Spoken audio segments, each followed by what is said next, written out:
Welcome to Conversations with the Authors.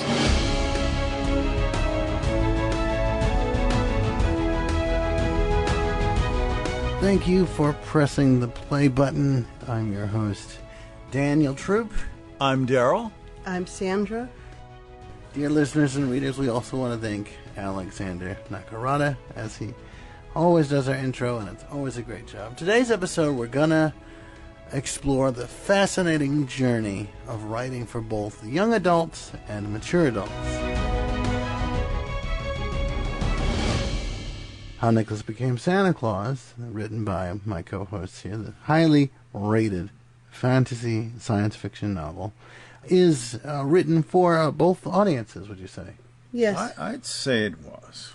We're going to be chatting about the unique challenges, captivating storytelling techniques, the magic that happens within, and the different generations and how they can connect through the power of words. So I guess the first question would be, how does the writing style differ when targeting young adults or mature adults?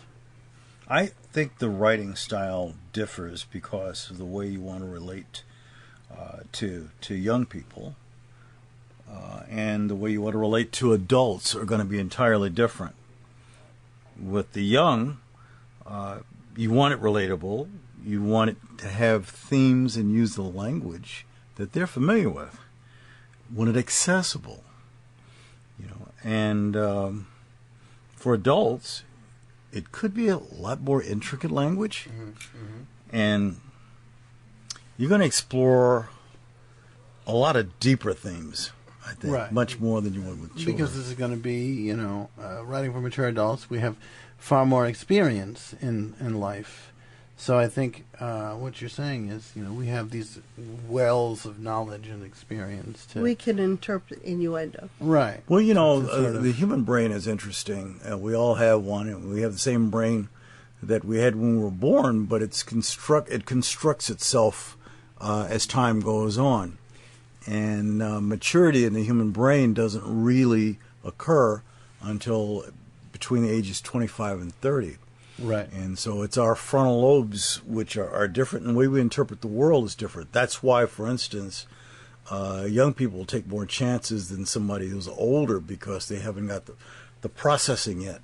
Right, yeah. So you could send an 18-year-old to war, but you try sending a 40-year-old to war, he's going to tell you what you can do with yourself. Right. right.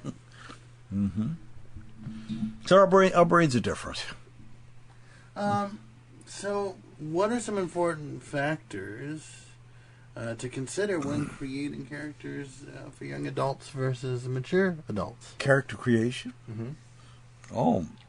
Well, I think we kind of touched on that a little bit when we talked about resonance. Yes. Remember yes. that? That characters need to resonate with the audience. Well, in this case, you have to have relatable characters. Yes. And so you are going to reflect the young person's experience and the challenges that young people might incur. Differently, I would suppose, than you would adults, because there's a lot more intricacies in those relationships and dimensions of those relationships that young children just wouldn't and I think identify also, with. too, as you can hear the puppy downstairs, so clearly she hears our conversation and has some thoughts on the matter. And I think what she's saying is that, young people, they sort of act, spontaneously. And like she's saying, 'cause she's a puppy, she lives in the moment. And I think young people sort of, in a sense, also live in the moment. They're concerned about what's happening right here and right now, whereas our older selves can see the bigger picture and sort of. I would hope we'd see the bigger picture. If you did it right, you can see the bigger picture. So I think we've learned to sort of gauge our responses, our interactions and things through through that lens, Mm-hmm. whereas Right. our younger characters don't. So when we write for younger characters, they're going to be more sort of spontaneous and more sort of here and now, and they're not necessarily going to think, Well, 5-6 steps ahead. when, right? when you think that's movies written for children, specifically for children, Uh-huh. are written in a way that children can relate to. Right. And those that are written for adults, a kid will probably get up out of the room and walk away because they're not really interested. The themes are different. Do you think, and this is sort of off the cuff, do you think that the pacing of a story, so you watch a movie, or what have you, right? Do you think the pacing is faster? Because, think about it, I don't know, ADHD, ADD, your attention's kind of here and there and scattered everywhere. So, just off the top of your head, Well, you know what, and you mentioned do you think things something. have to be quick, Well, it has to resonate again. Right. There's Yeah. that word. Yeah, it has to yeah. resonate with your viewer, your listener. People with the ADHD think just like the video games that they're so enamored with. It's fast. There's colors. There's sounds. There's bells. There's whistles. Yes. And then it moves on to the next thing. Right. Which is also why in our books it was so important to be inclusive of all five Right. senses. Oh yes, absolutely. And it's interesting you say that because I'm remembering an interview I saw, and I believe, don't quote me on this, but I believe it was with a Bethesda video game creator. They do Skyrim, which is one of the popular games. They do Fallout. So Bethesda, if you're looking to make a video game, how Nicholas became Santa Claus. But my point is, they were talking about sort of how to make these open world video games without boring the audience. And the idea was that the trick is 45 seconds, meaning that every 45 seconds in your travel, I think it was 45 seconds, something has to happen along the way. They got to see something, they got to do something in the world has to happen. And you talked before about what drives the story forward, and I think in that sort of similar fashion, it drives the story forward. It keeps the audience interested because it's hard to focus over a long period of time. It's particularly if you're moving town to town or world to world, and it seems to take a moment to get there. Right. So I think that's kind of what you're saying, also with interactions on it. Well, children's minds move in a different way, and their attention span is short. I heard someone say about a lecture once. They said you can give 100% of your lecture, and people are going to walk away with maybe 20%. Right. Yeah. Right. And so you want to make sure it's the right 20%. So So we talked in the story, and how Nicholas became Santa Claus. We mentioned, if you listened to the earlier podcast, we did a reading from some of the chapters, and one of the phrases was that the sheriff is burning villages. Okay, now that's a sensitive topic, right? And so how do you handle sensitive topics in young adult writing versus writing for mature adult novels? no, sensitive topics.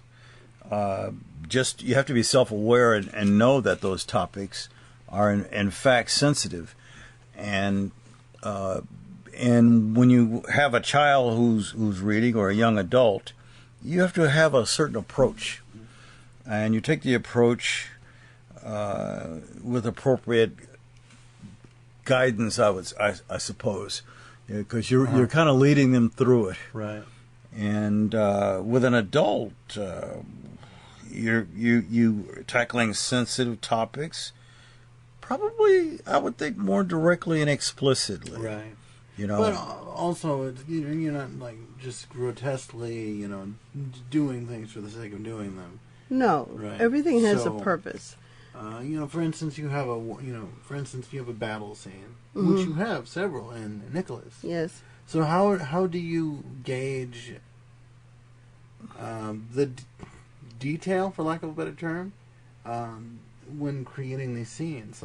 How detail do you get with your audience, keeping in mind that you have both adult readers and young adults? How do you gauge, what's necessary to be seen, and but it's for driving the point, right? Yeah, and it's sometimes not easy because being an adult writer, you kind of want to say things the way that they unfold, Right. but you have to just keep in mind who your listener is. Right. It's just like in the book, you'll never hear a dirty word. Yes. You just won't hear that. But however, we have to be a little bit more creative and find another way to get a person's emotions across. Right. And so that's so we try to be sensitive to Which it. is also something we try to do with this podcast, as we try to keep our language, available for everyone. Because we do understand that our readers. And That's our right. listeners- That's right. By gum. yes, dagnabbit, are young and mature, and we want to be sensitive to all ears.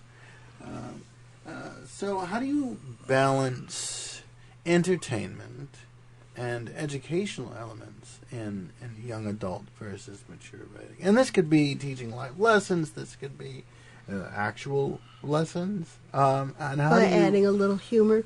Mhm. Usually, in our books, we try to present a problem and then give the character a chance to offer their solution. Mhm. And if that solution wasn't the solution they were supposed to have, we kind of gave them a little Right. adult encouragement from another character Yes. or combination of characters, and then turned around and tried to make it a little, well, Well, you know I what? guess you should have done this. And if it were a child questioning in the story, we make sure that we can maintain some of that innocence, when he's asking a question, and some of the innocence when he's receiving the answer, Right. and have the adult, if there's an adult, explaining this, or if there's another kind of character explaining this, explain it in a way that this character will understand, and thus that reader who may be young would understand too as well. Well, now, we've talked about resonance a few times. Yes. And Puppy has talked about resonance as her bark resonates through the microphone. Are there specific genres or tropes that resonate more with the young adults versus the mature adults? Well, that's interesting. It's like our story, I think, is more. I guess I would characterize that trope as more as the hero's journey. Yeah. And so Yeah. and Definitely. I think kids are enamored with heroism, Right. Because they want to be brave. There are a lot of things in life that frighten children, and I think kids want to be brave, and they want to see their character surmount issues that would otherwise cause them problems. Right. And so I think that's I know that's one trope that we use And in this story. speaking of fear, how do you deal with fearful topics that our young audience might be afraid of? When you mention things like dragons and villages burning, how can you tell a story that has such sort of fearful imagery? Well, the wonderful thing about reading is that you can identify with the characters and you can get engrossed and immersed in the character. But also, the wonderful thing about reading is that you're still safe sitting in your house. Yes. Reading it's like watching Harry Potter. A work against the one who shall not be named. And that can be pretty frightening. And I think a kid or a young adult, even an adult, can get immersed in that, but they also are safe from it too. Right. In eventuality, that's why we can enjoy those things. That's why sometimes we can enjoy scary movies too, because people enjoy being afraid as long as they know they're going to be safe. It's like going to a fun house. You know, a funhouse can be scary, Yeah. but you also know that it's designed to be safe. Right, it's a safe space. So, Sandy, now we talked about language being appropriate, and what languages to use and what not to use, just like this podcast. And how do you approach language and vocabulary in a young adult story versus in mature adult? Now, you've mentioned before that there's no bad words in your story, but what's the thinking behind that, really? Well, the thinking for me was to try to keep it within the age of the grade of classroom that I was trying to That's that age appropriateness, right? Get my point across to. But also remembering all the different stories that I read when I was a little girl that also had language in there that was targeted at the adults that the children didn't understand until they became of age. And then they went back and read the book and said, oh, that's what they meant. Okay. So maybe that wasn't so much of a challenge in terms of writing this for you as parents of 6 children and umpteen grandchildren. And what was the challenge of writing young adult material versus mature?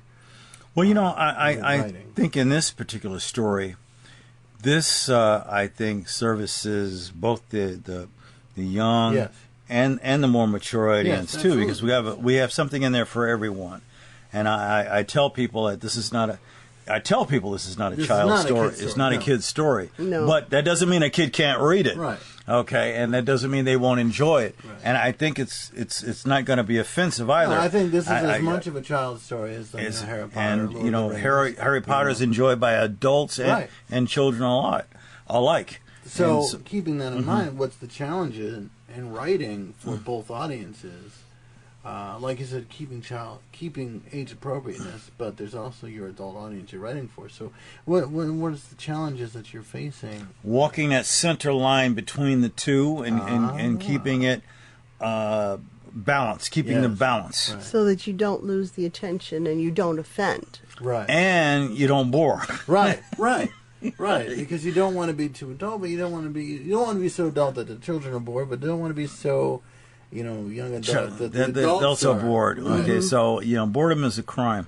It so is. That's something we did not commit, and I'm glad to say. And so we tested that since you guys were all different ages, we tested it by reading certain parts to you and seeing what your reaction was. And we've had younger read it too, and people the same with people that we worked with. Right. When I worked as a podiatric medical assistant, we used to sometimes tell parts of the story while we were doing surgery and see what the reaction might be amongst the people in the audience. I did tests like that too. When it was before it was even a complete manuscript, I had people read it, and it's kind of almost like a comedian will try out his jokes on people before he takes the stage, so like audience, that. Yeah, it's trying to see what works and what doesn't work. And you talked about the safe space. When you're reading, you're still in a safe space. Mm-hmm. You're still in reality. In this fantasy space. So how do you balance sort of this escapism? Escaping into this world, into this book, and addressing real world issues for young adults versus writing for mature adults in fiction? I think we write it in a way where, at least for children, lessons can be learned, and for adults, I think experiences that have been experienced in a way. And some of the things, of course, bring a realization that adults still have things to learn. Right. So, how does the overall tone then become affected by writing for young adults versus mature adults? Tone is something that we always keep in mind, because it emphasizes hope and growth and empowerment, and to young people, probably the most powerless, of our phase of life, being a child and all. And for adults, we can explore those complexities of life, and we can offer some profound insights too. Right. So that's tone.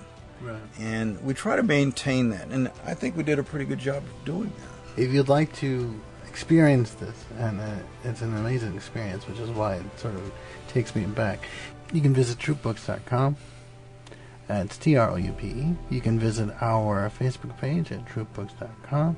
You can visit our Instagram and our TikToks at troopbooks. And if you go to the website, you can hit up the authors page at Ewing's Publishing, and you can purchase a paperback or a hardcover. And we will talk with you next time on Conversations with the Authors.